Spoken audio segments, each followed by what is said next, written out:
Good morning friend, today is 18 जून और हम लोग देखने वाले हैं कुछ vocabularies from the Hindu editorial और उसके बाद देखेंगे कुछ सिनोनिम्स। और ये जो सिनोनिम्स हैं सीजीएल के पेपर में 2023 में आए हुए हैं, यानी लास्ट ईयर। क्लियर?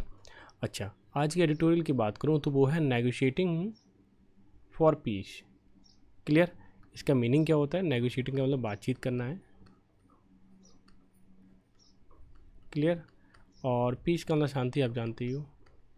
इसके सबटाइटल देख लेते हैं, फिर आपको समझ आ जाएगा कि एडिटोरियल की टोन क्या है और किस पे लिखा हुआ है। इंडियाज डिसीजन, इंडिया का जो डिसीजन है। क्लियर? किस चीज़ का?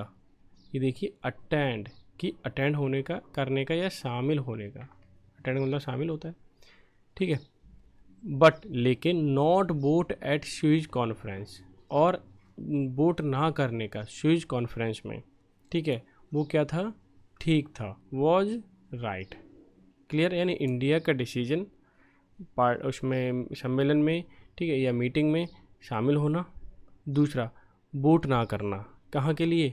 स्विच कॉन्फ्रेंस पर, ठीक है। ये क्या था? उसका डिसीजन इंडिया का एकदम करेक्ट था या राइट था। क्लियर? समझ में आ गया? दरअसल में ये जो एडिटोरियल लिखा हुआ है वो रशिया और यूक्रेन में जो फाइट हो रही है या फिर हम कह सकते हैं वॉर हो रहा है, उसको रोकने के लिए, ठीक है, लिखा गया है या उस पर मीटिंग हुई थी। क्लियर है ना? अब देख लेते हैं हमारे एग्जाम के पॉइंट ऑफ व्यू से कौन कौन से वर्ड यहाँ पर इंपॉर्टेंट है। जैसे कम्युनिक है, ये इंपॉर्टेंट है, ठीक है। कॉल फॉर, ये तो बहुत ही इंपॉर्टेंट है और ये बार बार रिपीटेड भी है। इधर आ जाते हैं, इधर मैंने लिख रखा है, ठीक है, सारे वर्ड जो इस एडिटोरियल में अच्छे वर्ड हैं जो पेपर में पूछे जा सकते हैं, ठीक है, या किसी न किसी रूप में पूछे जाते हैं, तो वो ये है। दूसरा है, अगर आप चाहते हैं कि टेलीग्राम से मैं यहाँ वो इसकी फ़ाइल ले लूँ या पीडीएफ ले लूँ, तो वो टेलीग्राम चैनल पर मिल जाएगी। क्लियर है? और पहला बड़ा है कम्युनिक, इसका मतलब होता है सरकारी सूचना बोल सकते हो, एन ऑफिशियल रिपोर्ट, डिस्पैच भी बोल सकते हो और डिस्पैच भी बोल सकते हो सिनोनिम के रूप में। कॉल फॉर का मतलब की मांग करना होता है, या एक्सप्रेस द नीड और डिज़ायर फॉर, यानी किसी चीज़ की इच्छा होना या आपको लगता है कि मुझे ज़रूरत है इस चीज़ की। शो का मतलब अधिकार होता है, आधिपत्य, जैसे डोमिनेंट बोल सकते हैं, ठीक है। कंट्रोलिंग इन्फ्लुएंस बोल सकते हो आप। एब्सटेन का मतलब बचना होता है, परहेज करना, ये बहुत इंपॉर्टेंट वर्ड है, ध्यान रखना, ये दोनों ही, ये सॉरी ये तीनों ही, ठीक है। डिसिस्ट है, रिफ्रेन है, ये दोनों ही हैं इसके सिनोनिम में। और इसके साथ मैं बता दूं, तीनों के साथ जो फिक्स प्रपोजिशन है वो फ्रॉम है, ठीक है, आप याद रखना। इन्वेजन का मतलब आक्रमण करना एक तरीके से, हस्तक्षेप, हमला, एनक्रोचमेंट या इंट्रूजन होता है, और ये भी रिपीटेड वर्ड है, ठीक है। फॉरगॉन का मतलब पूर्व निश्चित, दिन पहले कोई चीज़ हो गई हो, वेल इन पास्ट या डिपार्टेड या गॉन, जो हो चुकी हो, पहले हो गया हो, उस चीज़ के लिए हम बोलते हैं। तो ये थे वर्ड आज के एडिटोरियल के, और इसमें से मैं मान के चल रहा हूँ 6 में से अगर आपने 5 कर दिए तो ठीक है, चलता है, कोई दिक्कत नहीं है, ठीक है। साथ ही साथ अगर वीडियो आपको अच्छी लग रही है तो आप लाइक कर सकते हैं, और अपने दोस्तों को जिसे लगता है आपके साथ तैयारी कर रहा है, ठीक है, आपको लगता है ठीक है मैं इसे जो ठीक पढ़ा पा रहा हूँ, तो उसे शेयर कर दीजिए। आपके लिए अगर हेल्प हो रही है तो इसे शेयर कर सकते हो, ठीक है। अच्छा, अब चलते हैं क्विज पर। क्विज भी काफ़ी इंपॉर्टेंट है, आपको ध्यान देना है, एक एक क्विज का आंसर करना है। और क्विज का मतलब मेरा ये है कि यहाँ पे जितने, जैसे मान लीजिए फर्स्ट क्वेश्चन दे रखा है, मोडेस्ट लिखा हुआ और इसके चारों ऑप्शन है, चारों ही मालूम होना चाहिए मेरे अकॉर्डिंग, ठीक है। या फिर इतने मालूम होना चाहिए कि आप 3 पता हो, एक ना हो, तब भी काम चल जाएगा। क्लियर? इस तरह की तैयारी होनी चाहिए। तो देख लेते हैं क्या है। His modest nature all the differences, उसका जो डिफरेंस है ना, लोगों से अलग करता है उसको, वो ये है कि उसका नेचर क्या, मोडेस्ट है, सौम्य है, सॉफ्ट है या विनम्र है, ठीक है। और ड्राई का मतलब सूखा होता है। करेजियस का मतलब हिम्मती होता है, जिसको हिम्मती बोलते हैं।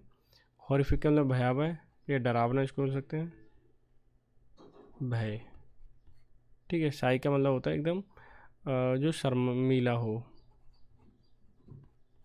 ठीक है। तो आप मुझे बताइए, मोडेस्ट, विनम्र, शर्मीला, सब बात एक ही है, तो शाही इसका क्या हो जाएगा, आंसर हो जाएगा। नेक्स्ट है, देखो मैंने आपको कई बार बताया कि पूरा पढ़ने की ज़रूरत नहीं होती, पूरा पढ़ोगे तो पढ़ सकते हो। डायरेक्टली अगर आपको पता है तो ज़्यादा बेटर है, क्योंकि पूरा पढ़ने में टाइम ज़्यादा जाएगा, लेकिन फिर मैं तो यहाँ तो पूरा पढ़ा के कर देता हूँ। द इंटरनेशनली एग्रीड डिक्लेरेशन, ठीक है, of small island developing states, इसको हम सीड्स बोलते हैं। Accelerated modalities of action, so called SAMOA, ठीक है। Pathway recognise the SIDS remains a special case for sustainable development. देखो मेन बात ये है, अगर आपने ये तो खूब वर्ड सुना होगा सस्टेनेबल डेवलपमेंट, ठीक है ना, यानी कि जो चीज़ लंबे समय तक कोई चीज़ चलती रहे इसे बोलते हैं सस्टेनेबल डेवलपमेंट। क्लियर। तो देख लेते हैं इसके ऑप्शन क्या क्या हैं। रेयर का मतलब दुर्लभ होता है, ठीक है।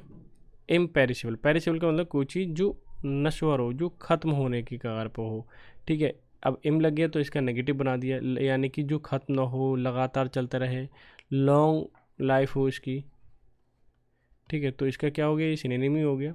अनसूटेबल, जो आपके लिए सूटेबल नहीं हो, आपके अकॉर्डिंग ना हो, नॉट अकॉर्डिंग टू यू, ऐसे लिख देता हूँ, नॉट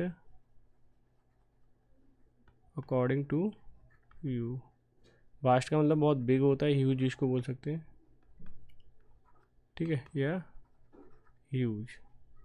क्लियर। तो आप देख लीजिए, इसमें अगर मैं बात करूं तो इम्पेरिशेबल ही अप्रोप्रिएट एकदम ऑप्शन है, तो वही आपका आंसर हो जाएगा।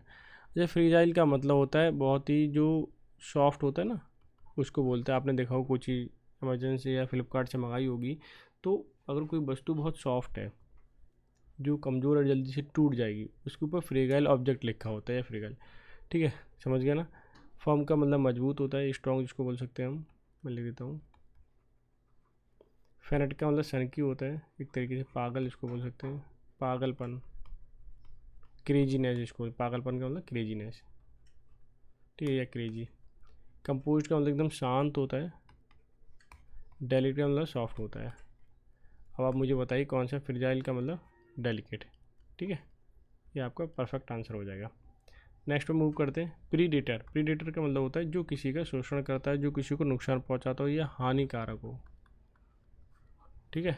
तो अब देखिए, the most organisation here are predator who takes advantage over the meek ones. Meek का मतलब जो विनम्र होता है, ठीक है, जो दूसरे की बात मान जाता है, उसको मीक बोलते हैं। क्लियर। तो अब देखिए, प्रीडेटर हानिकारक, तो एक्सप्लोटर का मतलब दूसरे का शोषण करने वाला हो, सपोर्टर हेल्प करने वाला हो, ठीक है। फिलैंथ्रोपिस्ट ये जो दानदाता होता है ना, उसको बोलते हैं। बेनिफैक्टर या मानव प्रेम लिख दीजिए तो ज़्यादा बेटर रहेगा।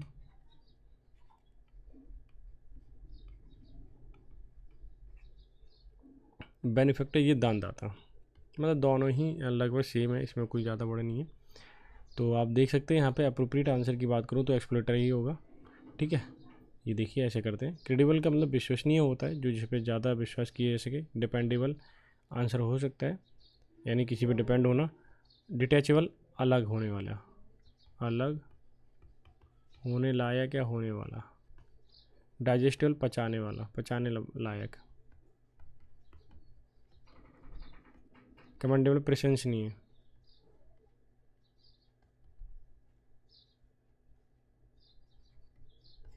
ठीक है, प्रशंसा और आएगा, ठीक है, प्रशंसनीय।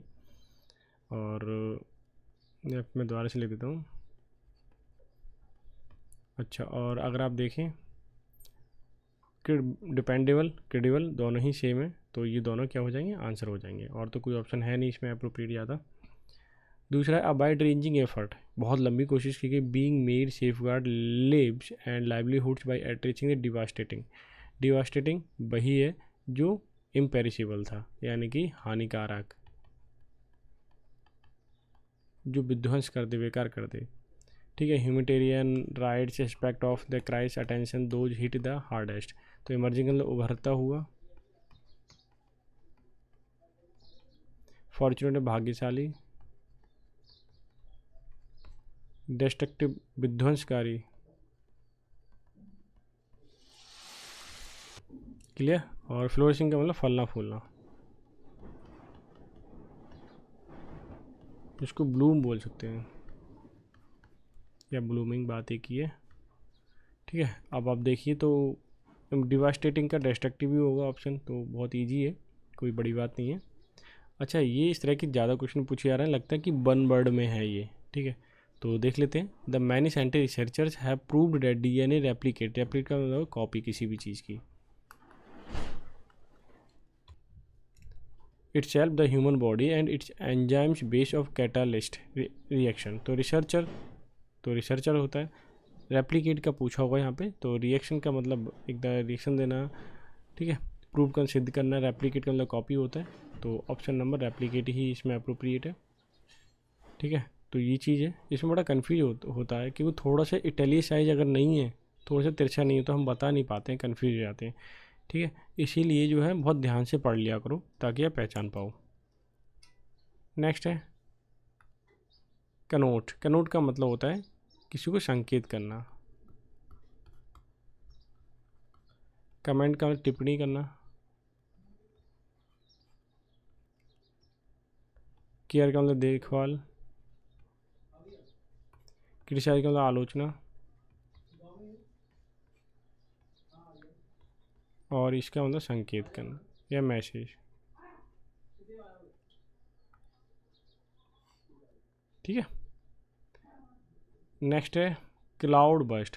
तो देख लेते हैं। Weather forecast remain mention that there would be a cloudburst afternoon, यानी कि दोपहर में बारिश हो सकती है या फिर बहुत तेज़ तूफान आ सकता है, इस ये चीज़ है। तो देख लेते हैं। सैंड स्टॉर्म का मतलब तूफान होता है। स्नोफॉल का या स्नोफॉल होना यानी कि बर्फबारी होना। और रेनफॉल रेन स्टॉर्म बारिश, तूफानी बारिश या वर्षा बोल सकते हो। फेमनाइन का मतलब अकाल होता है। तो अगर देखें मूसलाधार बारिश से लग रहा है या बादल फटने से मतलब है बहुत तूफान और बारिश होना, उस हिसाब से तो रेन स्टॉर्म ही अप्रोप्रिएट ऑप्शन है और वही आंसर हो जाएगा इसका। नेक्स्ट पे मूव करते हैं। तो वो लिखा है विजडम का मतलब समझदार होता है, पढ़ने की ज़रूरत नहीं है पूरा, इतना क्यों पढ़ो। क्लैरिटी का मतलब स्पष्ट होता है। इंसाइट का मतलब थोड़ा सा ज्ञान से है। फूली का मतलब पागल या मूर्ख। इमोशन का मतलब भावना। तो ऑप्शन नंबर इसका इंसाइट, ये क्या हो जाएगा आपका आंसर हो जाएगा। तो ये 10 वर्ड थे। 10 का अगर मैं बात करूं तो 10 ही हो गए। 10 कह रहा हूँ, टोटल क्वेश्चन 10 हो गए। ठीक है, और 4 ऑप्शन, तो 10 इंटू 4 यानी 40 वर्ड आपने लगभग नए सीखे हैं आज। मैं मान के चलता हूँ सभी पता होंगे आपको। ठीक है, और इन्हीं में से मैं एक कम्युनिटी में डाल दूँगा। क्लियर। और जब कम्युनिटी में डालूँगा तो उसको आपको ज़रूर आंसर करना है। एक दूसरे को शेयर कर दिया करो, थोड़ा सा व्यू आता है तो अच्छा लगता है हाँ रीच बन रही है। ठीक है, तो हल्का सा एक लाइक शेयर कर दीजिए। ठीक है, सेशन कैसा लगा ज़रूर कमेंट करके बताएं। मिलते हैं नेक्स्ट सेशन में, तब तक के लिए bye bye, take care, have a good day.